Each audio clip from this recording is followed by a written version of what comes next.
My dear students, আশা করি তোমরা সবাই ভালো আছো। আজ আমরা এমন একটি ইস্যু নিয়ে প্যারাগ্রাফ লিখব যা শুধুমাত্র তোমাদের পরীক্ষার জন্যই ইম্পর্টেন্ট নয়, বরং এটি আমাদের পৃথিবীর জন্য এক গভীর সংকট, আ গ্লোবাল থ্রেট। মাধ্যমিক থেকে শুরু করে বিভিন্ন কম্পিটিটিভ এক্সামে এই ইস্যুটি নিয়ে বারবার প্রশ্ন এসেছে। তোমরা চাইলে এই প্যারাগ্রাফটিকে শুধুমাত্র ফরম্যাট চেঞ্জ করে রিপোর্ট হিসাবেও লিখতে পারবে। চলো তাহলে প্যারাগ্রাফটি একদম সহজ ইংরেজিতে লিখে ফেলি। আমরা জানি একটি প্যারাগ্রাফের 4টি অংশ থাকে, তাই না? প্রথমে টাইটেল বা শিরোনাম, তারপর ইন্ট্রোডাকশন বা ভূমিকা, বিষয়টি কী এবং কেন এটি গুরুত্বপূর্ণ তা লিখতে হয়, তারপরে বডি অথবা মূল অংশ, এখানে কারণগুলো লিখতে হয়, এবং শেষে কনক্লুশন অথবা উপসংহার। এই অংশে সমস্যার সমাধান এবং কী করণীয় তা লিখতে হয়। আমরা তাহলে প্রথমে টাইটেলটি লিখব ক্যাপিটাল লেটারে, এনভায়রনমেন্টাল পলিউশন। এবার বিষয়টি কী সেটি লিখব। Environmental pollution is one of the greatest threats to our planet today. পরিবেশ দূষণ আজ আমাদের পৃথিবীর সবচেয়ে বড় বিপদগুলির মধ্যে একটি। থ্রেটস মানে হলো বিপদ। এবার আমরা এর কারণ লিখব। It includes air, water, noise and soil pollution, all caused mainly by human activities.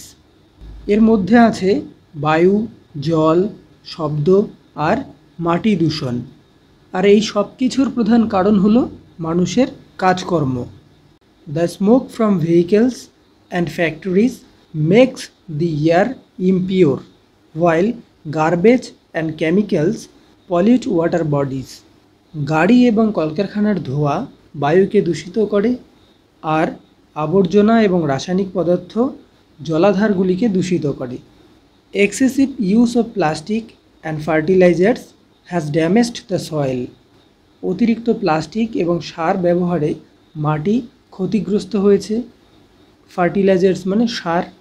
Noise from traffic and loudspeakers also harms our health.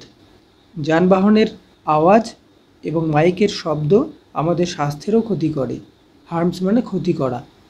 As a result we face breathing problems, global warming and the loss of biodiversity. এর ফলে আমরা শ্বাসকষ্ট, global warming এবং জীববৈচিত্র্যের ক্ষতির মতো সমস্যার মুখোমুখি হচ্ছি। এবার এর সমাধান কী বা কী করণীয় তা লিখব। To fight pollution we must reduce plastic use, plant more trees and create public awareness. দূষণের বিরুদ্ধে লড়াই করতে হলে আমাদের প্লাস্টিক ব্যবহার একদম কমিয়ে ফেলতে হবে, আরও অনেক গাছ লাগাতে হবে, আর মানুষকে এসব ব্যাপারে সচেতন করতে হবে। Both the government and common people must work together to save the environment. পরিবেশ রক্ষায় সরকার এবং সাধারণ মানুষকে একসাথে কাজ করতে হবে। If we do not act now, future generations may suffer even more. আমরা যদি এখনই পদক্ষেপ না নিই, ভবিষ্যৎ প্রজন্ম আরও বেশি কষ্ট পাবে। Saving our environment is our duty as responsible citizens. দায়িত্বশীল নাগরিক হিসাবে পরিবেশকে রক্ষা করা আমাদের সবার কর্তব্য। তাহলে ডিয়ার স্টুডেন্টস, এই ছিল এনভায়রনমেন্টাল পলিউশন নিয়ে প্যারাগ্রাফ। আশা করি এই প্যারাগ্রাফটি যদি তোমাদের পরীক্ষায় আসে তাহলে তোমরা নিশ্চয়ই সুন্দর করে লিখে আসতে পারবে।